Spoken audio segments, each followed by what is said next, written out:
It all started when I was 10 years old. I was molested for the first time when I was 10. And that went on for a year. It wasn't every day, but it was completely life-changing. I was no longer a kid at all.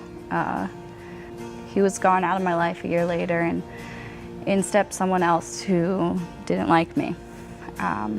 And the moment he met me, had this pure hatred for me.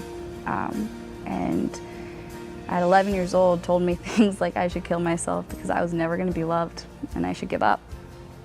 You know, as my life went on, there were more people that came into my life that treated me the same way. I found myself in an abusive relationship at 17.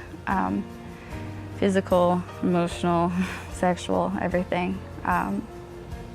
And I felt like that's all I was worth. I felt like I was put on this earth to be someone could abuse because I could take it. I was still alive. But this past June was the start of the life-changing experience that's brought me here. And the guy I was seeing at the time, he told me the only thing that made me beautiful was my hair. And, you know, the next morning I woke up, my sister told me she had a hair appointment. She couldn't make it.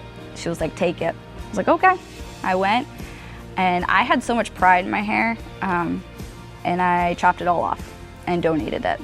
I looked in the mirror and I felt hideous because I could hide behind my hair. And coincidentally, that day, my sister convinced me to go to young adults with her. I was like, are you kidding me? Couldn't you have picked a day where like I'm not sobbing like a baby all day because I feel so ugly? And she said, no, this is when you need to go. You need to go when you feel ugly. So I went and I stepped in, and Bill Schwartz, Nick, Diana, Carolyn, Diana, they just embraced me and welcomed me like they loved me my whole life. And it was a feeling of acceptance and grace that I never experienced. I never experienced walking into a room and feeling like these people weren't expecting me to be something.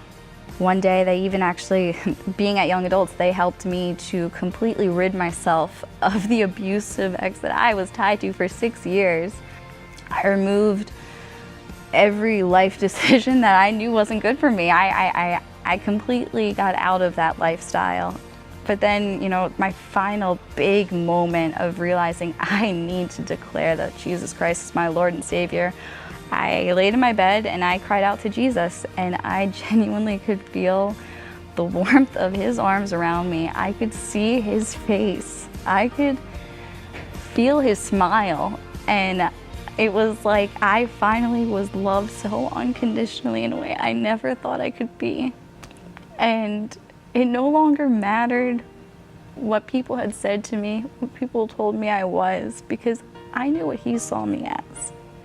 And in that moment, I could see every time that I was hurt, every time that I experienced the abuse that I experienced, and I could see that he felt it too, and he was there. He was there when I was a little 10-year-old girl.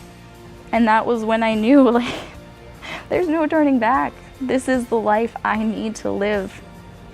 Because I'm not living without it. I was not living until I went back to my father. Finding Jesus meant that I no longer needed to have this negative feeling attached to the people that have hurt me.